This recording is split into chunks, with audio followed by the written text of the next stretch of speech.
Hi, this is Scott Garibay, and today I'm going to be talking about The Orville, which is a new Fox show. I believe it's on Fox, starring Seth MacFarlane, the guy from Family Guy, who's like pretty instrumental. I think he pretty much created that whole thing. And it is a parody of Star Trek. Okay, really unusual. So I'm going to give my ranking, my review ranking for this television show, and then I'm going to talk about some of the reasons why I gave my ranking, and I'll talk a little bit about the show. All right, so I gave this a 3 out of 5 stars, which means that is a recommend for me. I would recommend to watch it if you have access to it. By the way, it is currently on Hulu. You can watch it on Hulu. And also that is a big deal that you can watch it on Hulu. And the reason why is I really did not want to land here, but it is my opinion that The Orville is better than the Star Trek relaunch. And the reason why is I can watch it, right? So I can watch The Orville, but I'm not going to be able to watch the new Star Trek relaunch. So I do want to talk about that Star Trek relaunch just briefly, because I think The Orville has a lot to do with the Star Trek relaunch. There is a new Star Trek television series, but it is being put behind a paywall. And what that means is CBS is spinning up their own new streaming service, and they're going to put that new CBS Star Trek show on that streaming service. And I have already made my decision that not only am I not going to buy the Star Trek streaming, am I going to buy CBS's streaming service, I will not buy any single channel's streaming service, right? And I know CBS has a few extra channels, but I consider CBS to be one channel. They might have some branch off channels, but it's all under the CBS umbrella. And so I would not buy an NBC streaming channel. I would not buy an ABC streaming channel. And the reason why is I don't want to encourage that line of product from anyone. And the reason why is it's completely unscalable, right? There's got to be over 100 channels now, easily 100 channels, right? No one can buy, billionaires can. No one who's not a billionaire can buy a 100 channel streaming services. That's ridiculous, right? So right now, the streaming services that I do pay for, okay, are Netflix and Hulu, and Crunchyroll, which is so Netflix is its own thing. Everybody knows what Netflix is. Hulu is new television. That's what you get when you buy new television. When you buy Hulu, you get new television. Like, here's all the hot new shows for the fall. You can watch them all if you buy Hulu, and that's helpful. I really like it. Crunchyroll is anime. I buy YouTube Red. That's a own full discussion on why I buy YouTube Red that I'll give another time. And then I think, and Amazon Prime I pretty much get for free. Essentially we get Amazon Prime for free. And the reason why is I consider Amazon Prime for free because we buy Amazon Prime for shipping. Nobody's buying Amazon Prime to get the television shows.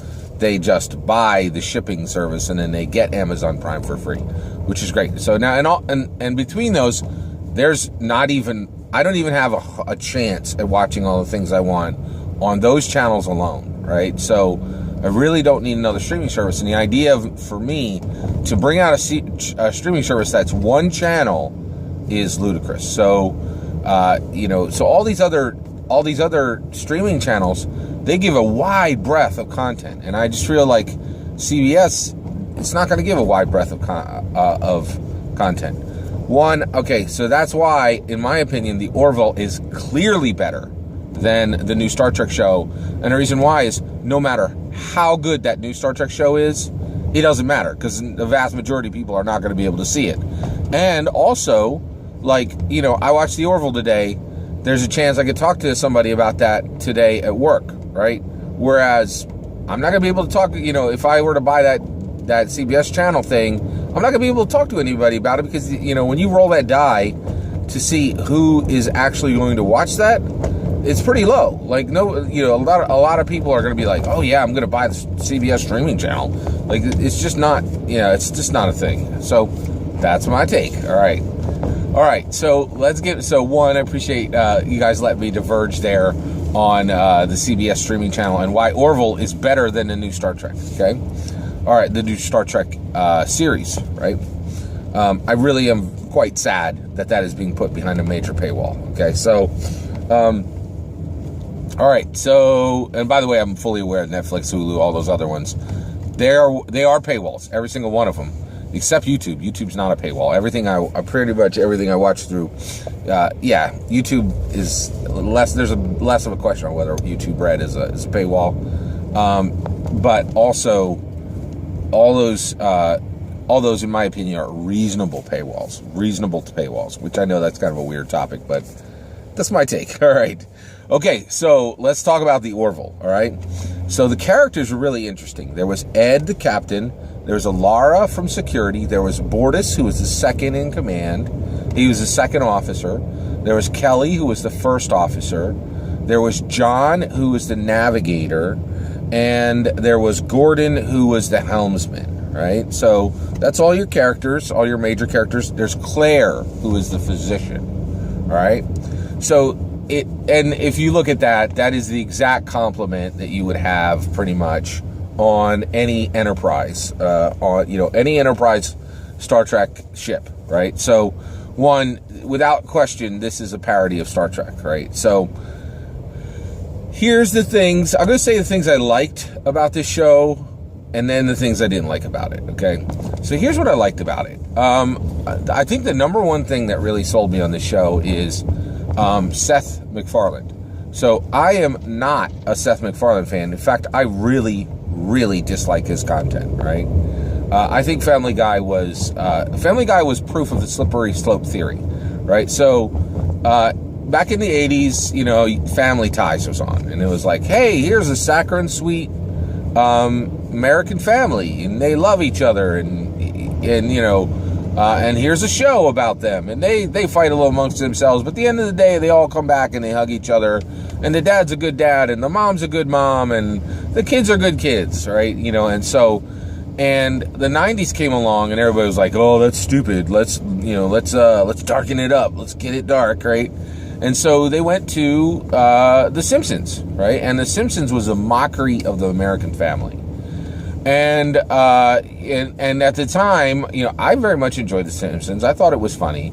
But there were people who were saying, hey, you know what? This is a problem, man, because the American family is important. And if you make fun of it, there's going to be consequences to that, right? Well, and everybody was like, shut up, church lady. You don't know what you're talking about, right? And then I feel like Seth MacFarlane absolutely proved all those people right. Family Guy is atrocious, in my opinion. It's one of the worst shows on television. It takes Simpsons and says, oh, you guys, you think you're going to make some snark about the American family? We're going to tear it down at the roots and burn every branch, right? Like, I feel like, if you think of the American family as a tree, right? The Simpsons were like, let's cut off some leaves and like make a puppet show out of them, or some small twigs and make a puppet show out of them.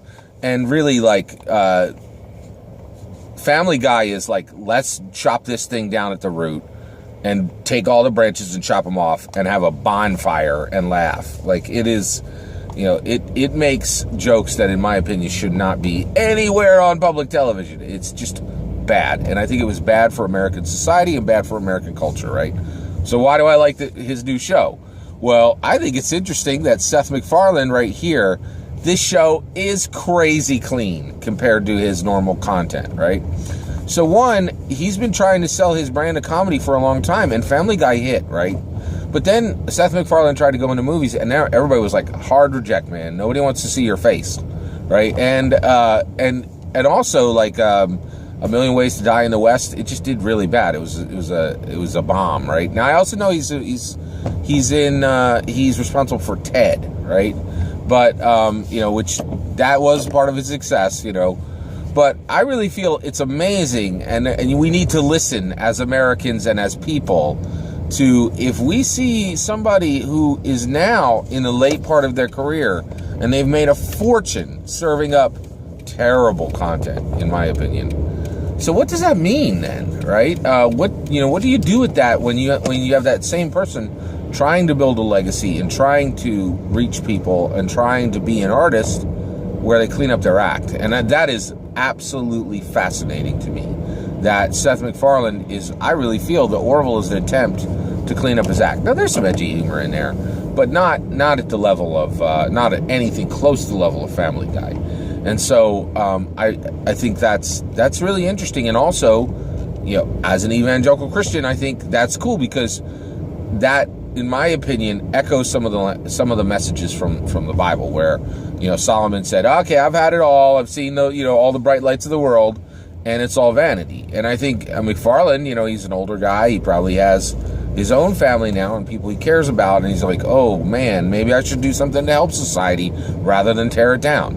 And I think that's really interesting. I think that's really fascinating. And so this is just the tiniest bit of a redemption arc for Seth MacFarlane. And I think that's a really, really interesting aspect of this show, right? Okay, so and he's good in this show. He does a good job of acting in this show, and I think he's good enough to helm a television show. And this was a very interesting show. It was really interesting. So, all right, what else did I like about this? Here's another thing I really like about this. This breaks the rules of television norms. All right, so television has some really, really significant norms right now, like norms like where they're just so. There are certain formulas that absolutely work on television, right? So The Bachelor and The Bachelorette, neither of which I've ever seen even a single episode of, it has huge followings. You know what I mean? And it's a fact that formula works, right? So reality TV shows.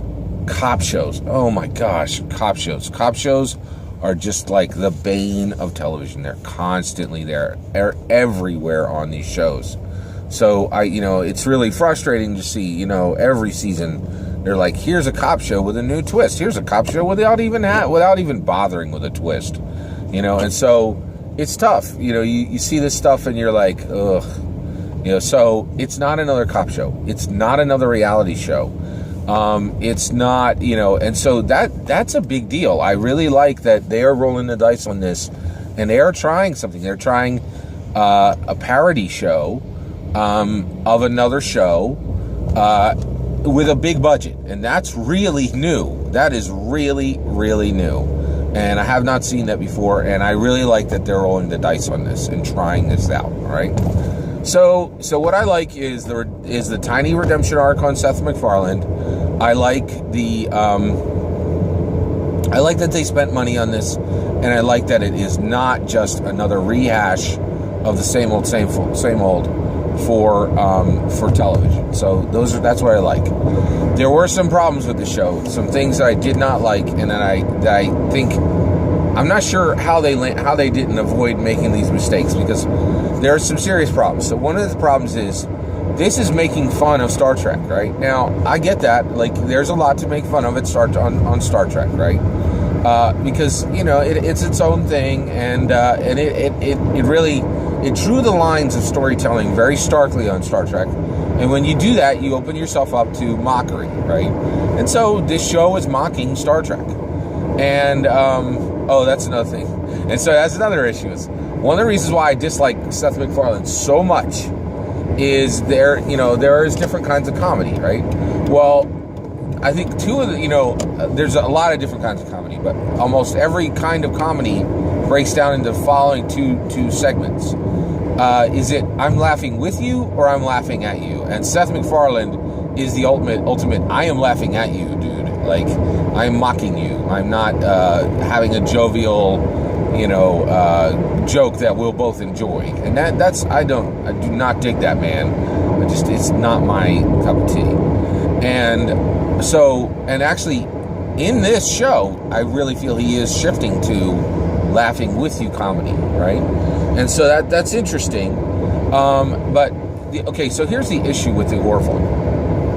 You have a show that's mocking Star Trek, but then you go into the action scenes where they're running through halls and shooting lasers, and it's the same as a Star Trek show, and with the music they play, and with how the characters talk, they are expecting you to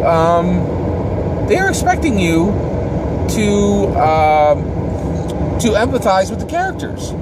And I'm like, what? Wait, what? So you want me to hope that these characters all live, and that they don't get shot, and that they don't, yeah, like, and I was just like, what? That's weird, right? So if you're gonna mock something, you can't then use the elements of it. Like when Star Trek away missions were awesome because it was tense, and you're like, are these people gonna die? Are they gonna lose things that are precious to them? Are they gonna be changed in ways that can't be changed back? And you're like, I care about these characters. These characters are interesting, but then, like, you know, and so when people start shooting lasers at them, you don't care whether they live or die. Why should I care about people that are being that one minute you're telling this character is mockable, and then the next moment you're like, oh, you should really care if they live or die, or if they're harmed. I'm like, you can't play it both ways, man. You can't have your cake and eat it too. You got to choose one or the other. And so I really think that's a problem with the show. I don't really know where they're going to land with that. It did make sense, and I was kind of like, that's strange. I think that's really strange.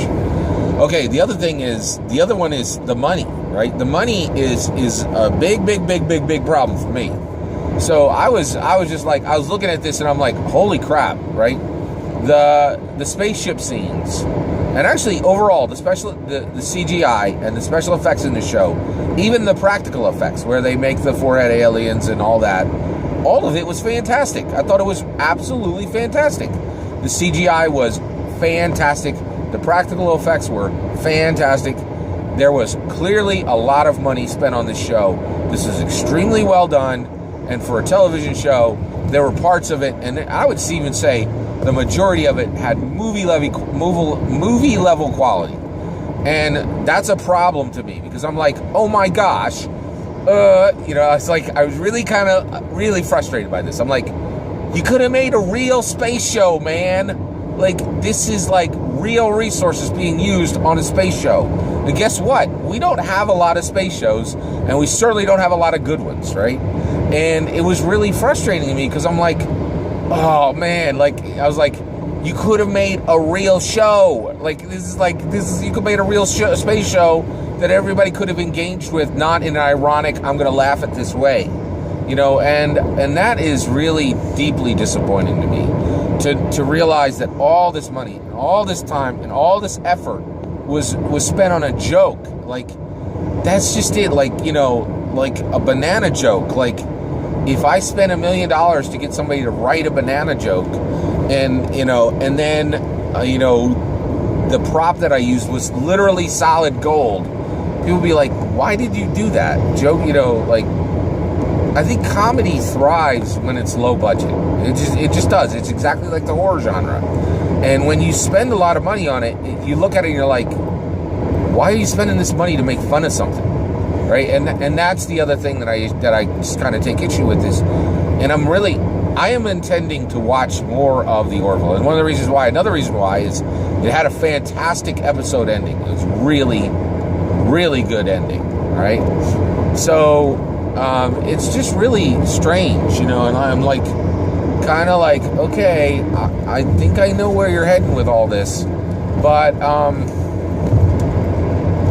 it was just really different, right? It was really different, and so I really struggle with the idea that all this money was spent to mock Star Trek when you could have just made your own original space show, and I feel like that would have been just so much more useful to society, right? All right, so I'm going to swing back to one more thing I did like about it, right? The one thing I did like about it is it is aping Star Trek, right? And one of the things about Star Trek is, like, in Star Trek there are spaceships everywhere, just everywhere, right? And I absolutely love that aspect of Star Trek. I think it's my favorite aspect of Star Trek, is the idea that, hey, we are saying mankind will be a starfaring race.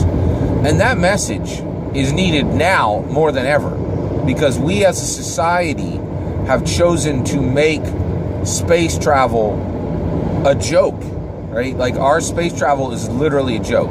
Like, it is 2017. We went to the moon in 1969. right now I should be able to go to the moon for $99. It's absurd that no country in the world can hop on and off of the moon like it's the Royal Caribbean. It's very upsetting to me. And and this show, when I see spaceships flying around, I'm like, oh my gosh, we really, what's happening? Why are we so far behind in space travel? And I love that there's a show on television, even if it's making fun of Star Trek, that's saying we should be out there, we should have shuttles, and we should have spaceships. So the Orville is really complex. By the way, I just want to say the last thing, this is the reason why I'm going to continue watching the Orville. The last thing that really got me about the Orville was when the show ended.